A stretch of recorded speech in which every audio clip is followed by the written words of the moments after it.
अखेर कोर्टाने संतोष देशमुख प्रकरणामध्ये ऐतिहासिक निर्णय घेतला. कोर्टाचा तो निर्णय ऐकून महाराष्ट्रामधील जनता अक्षरशः खुश झालेली आहे. बीड जिल्ह्यातील मासजोग गावातील सरपंच संतोष देशमुख यांच्या प्रकरणामध्ये कोर्टाने असा निर्णय घेतलाय, तो ऐकून सर्व आरोपी कोर्टामध्येच रडू लागलेत. वाल्मिक कराड पहिल्यांदाच कोर्टामध्ये बोलला, पण न्यायाधीशांनी वाल्मिक कराडला चांगलंच सटकारलं. एकही शब्द बोलून दिला नाही. वाल्मिक कराड आणि बाकीच्या आरोपींना फाशी कशा पद्धतीने आणि किती तारखेला होणार याबद्दल सरकारी वकील उज्ज्वल निकम यांनी स्पष्टपणे सांगितलंय. मागील वर्षभरापासून वाल्मिक कराडने दोषमुक्तीसाठी अर्ज केला, जामीनसाठी अर्ज केला. हा खटला पुढे कसा ढकलता येईल, यामध्ये आपली मुक्तता कशी होईल याच्यावरती कराडने जोर दिला होता. वर्षभरापासून संतोष देशमुख यांचे प्रकरण न्यायालयामध्ये गेला, पण या प्रकरणाला वेग मिळत नव्हता. पण आता मात्र या प्रकरणाला चांगलाच वेग मिळालाय. त्याला कारण म्हणजे सरकारी वकील उज्ज्वल निकम यांनी कोर्टामध्ये केलेला युक्तिवाद. नेमकं कोर्टामध्ये काय घडलं, वाल्मिक कराडला न्यायाधीशांनी का झापलं आणि उज्ज्वल निकम नेमकं काय म्हणाले, कधीपर्यंत आरोपींना फाशी होणार, चला सविस्तर या व्हिडिओमधून आपण पाहूया. आता यामध्ये सर्वात महत्त्वाचं म्हणजे 23 डिसेंबरला न्यायालयामध्ये सुनावणी पार पडली.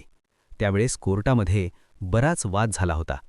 या सुनावणीच्या सुरुवातीलाच न्यायाधीशांनी या प्रकरणातील सर्व आरोपी, मग वाल्मिक कराड असो, सुदर्शन घोले असो किंवा मग फरार आरोपी कृष्णा आंधळे असो, या सर्वांना त्यांच्या गुन्ह्याबद्दल माहिती दिली. सोबतच न्यायाधीशांनी संतोष देशमुख यांचा अपहरण आणि नंतर हत्या हा संपूर्ण घटनाक्रम आरोपींसमोरच सांगितला. त्यानंतर न्यायाधीशांनी सर्व आरोपींना विचारलं, तुमच्यावरती लावलेला हा गुन्हा तुम्हाला मान्य आहे का? तेव्हा वाल्मिक कराड आणि बाकीच्या आरोपींनी आमच्यावरती लावलेला हा गुन्हा आम्हाला मान्य नाही असं सांगितलं.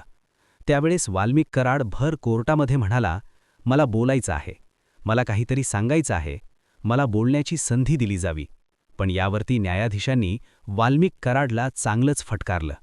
वाल्मिक कराडला स्पष्ट शब्दामध्ये न्यायाधीशांनी सांगितलं, तुम्हाला जेवढं विचारलंय तेवढं पुरतं सांगा, हो किंवा नाही, जास्त बोलण्याची गरज नाही. न्यायाधीशांनी वाल्मिकी कराडला फटकारलं तरी देखील कराडने आपलं बोलणं चालूच ठेवलं. मला राजकीय द्वेषामधून या खटल्यामध्ये फसवण्यात आलाय, माझा याच्यामध्ये काही संबंध नाही. या सर्व कारणांमुळे काही वेळ कोर्टामध्ये तणाव निर्माण झाला होता. पण खरा ट्विस्ट कोर्टामध्ये तेव्हा आला जेव्हा सर्व आरोपींवरती आरोप निश्चित झाले. 23 डिसेंबरच्या अगोदर 19 डिसेंबरला जी कोर्टामध्ये सुनावणी झाली होती, त्यावेळेस आरोपींनी संतोष देशमुखांना कशा प्रकारे मारलं होतं त्याचे 23 व्हिडिओ कोर्टामध्ये सादर करण्यात आले होते.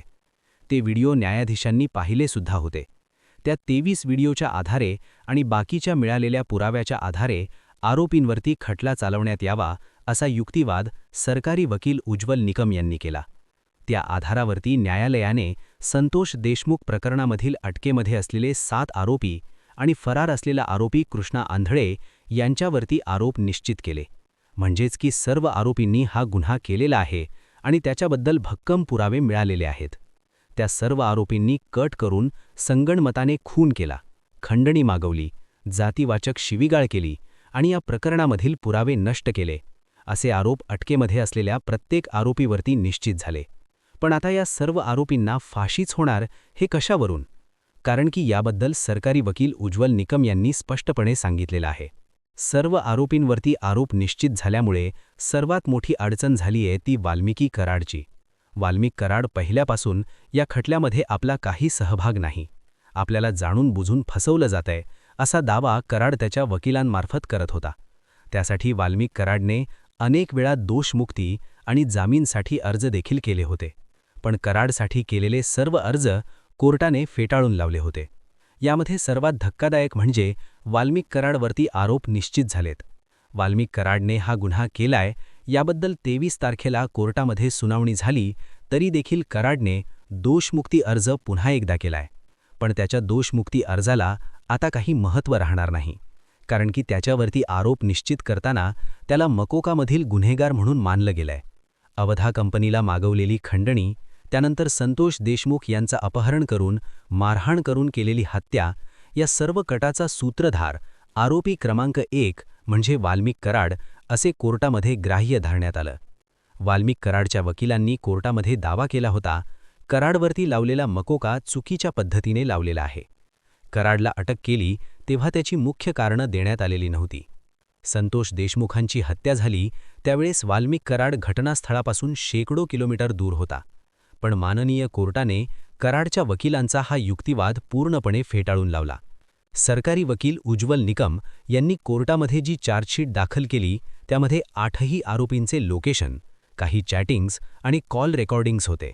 त्यामध्ये देशमुखांना मारहाण करताना केलेले व्हिडिओ आणि देशमुखांचा जेव्हा जीव जात होता तेव्हा सर्व आरोपींनी साजरा केलेला आनंद, त्यांना केलेली जातीवाचक शिवीगाळ हे सर्व व्हिडिओमध्ये रेकॉर्ड झालं होतं, जो कोर्टामध्ये अतिशय महत्त्वाचा पुरावा ठरला.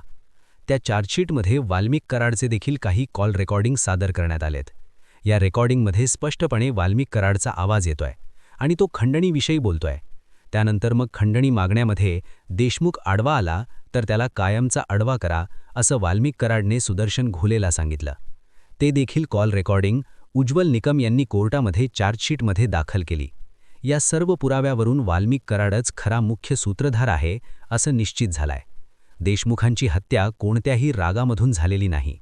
देशमुखांनी खंडणी मागणीसाठी विरोध केला म्हणून त्याचं पूर्ण प्लॅनिंग करून, अपहरण करून अमानुषपणे त्यांची हत्या करण्यात आली असा आरोप सर्व आरोपींवरती निश्चित करण्यात आलाय. फक्त एवढंच नाही तर वाल्मिक कराडची मागणी होती फक्त देशमुख प्रकरणातील गुन्ह्याबद्दलच त्याचा विचार केला जावा, पण कोर्टाने त्याला स्पष्टपणे नकार दिला. वाल्मिक कराड आणि इतर आरोपींनी अगोदर जे काही गुन्हे केले होते त्याचा देखील कोर्टामध्ये विचार केला जाईल. त्याचबरोबर हा संघटित प्रकारचा गुन्हा असल्यामुळे सर्व आरोपींवरती मकोका हा निश्चित झालाय. आता काही झालं तरी एकाही आरोपीला मकोकामधून काढण्यात येणार नाही. आता यापुढे जर वाल्मिक कराडने जामीन अर्ज केला तर त्याला ट्विन टेस्ट पार करावे लागेल, म्हणजेच की आपण निर्दोष असल्याचं वाल्मिक कराडने कोर्टाला पटवून द्यावा लागेल. त्याच्यामध्ये दुसरा मुद्दा असतो, आरोपी जामीनवरती सुटल्यानंतर तो पुन्हा दुसरा गुन्हा करणार नाही हे कोर्टाला पटवून देणं. पण वाल्मिक कराडचे कॉल रेकॉर्डिंग, अवधा कंपनीला मागवलेली खंडणी आणि त्याच्या आदेशावरती चालणारी टोळी या सर्व पुराव्यामुळे वाल्मिक कराड या प्रकरणामधील मुख्य मास्टरमाइंड सिद्ध होतोय. दुसऱ्या बाजूला वाल्मिक कराडने अगोदर केलेल्या गुन्ह्यामुळे तो जर जामीनवरती बाहेर पडला तर पुन्हा गुन्हा करणार नाही याची देखील खात्री कोर्टाला नाहीये. त्यामुळे साहजिकच वाल्मिक कराडचा बाहेर येण्याचा मार्ग पूर्णपणे बंद झालेला आहे. यामध्ये सरकारी वकील उज्ज्वल निकम यांनी कोर्टाला विनंती केलेली आहे हा खटला लवकरात लवकर चालावा, कारण की हे सर्व आरोपी हा खटला लांबवण्याचा प्रयत्न करत होते आणि त्याबद्दल त्यांनी कोर्टाला पटवून देखील दिला. पण यामध्ये सर्वात मोठा प्रश्न म्हणजे वाल्मिक कराडला फाशी होईल का? कारण की वाल्मिक कराड वारंवार सांगतोय, जेव्हा हा गुन्हा घडला तेव्हा मी घटनास्थळी नव्हतोच. कराडवरती मकोका चार्ज फ्रेम झालाय. अगोदर खंडणी, मग अपहरण आणि त्यानंतर हत्या. या सर्व प्रकरणामध्ये तो मुख्य सूत्रधार आणि आरोपी क्रमांक 1 आहे. जेव्हा संतोष देशमुखांना मारहाण झाली होती तेव्हा प्रत्यक्षदर्शी वाल्मिक कराड तिथे उपस्थित नसला तरी देखील कॉलवरून तो सुदर्शन घोलेला ऑर्डर देत होता आणि हे सर्व प्रकरण मोबाईलवरती पाहत होता. ते सुद्धा समोर आलेलं आहे. कॉल रेकॉर्डिंग आणि मारहाणीचे व्हिडिओ हे एकदम भक्कम पुरावे आहेत. पण हे सर्व असताना देखील साक्षीदारांचे जबाब कोर्टामध्ये महत्त्वाचे ठरतील. जर कोर्टामध्ये गुन्हा सिद्ध झाला तर वाल्मिक कराड आणि त्याच्या संपूर्ण टोळीला शिक्षा होईल. पण कराडला आणि बाकीच्या आरोपींना फाशी होईल की जेल में ठेप, त्यासाठी कोर्टामध्ये संतोष देशमुख प्रकरण हे रेरेस्ट ऑफ रेअर ठरणं गरजेचं आहे. जर संतोष देशमुखांचं प्रकरण रेरेस्ट ऑफ रेअर ठरलं तर सर्व आरोपींना फाशीची शिक्षा होणार. भारतीय कायद्यानुसार हत्येच्या गुन्ह्यासाठी जेल में ठेप ही शिक्षा सुनावली जाते.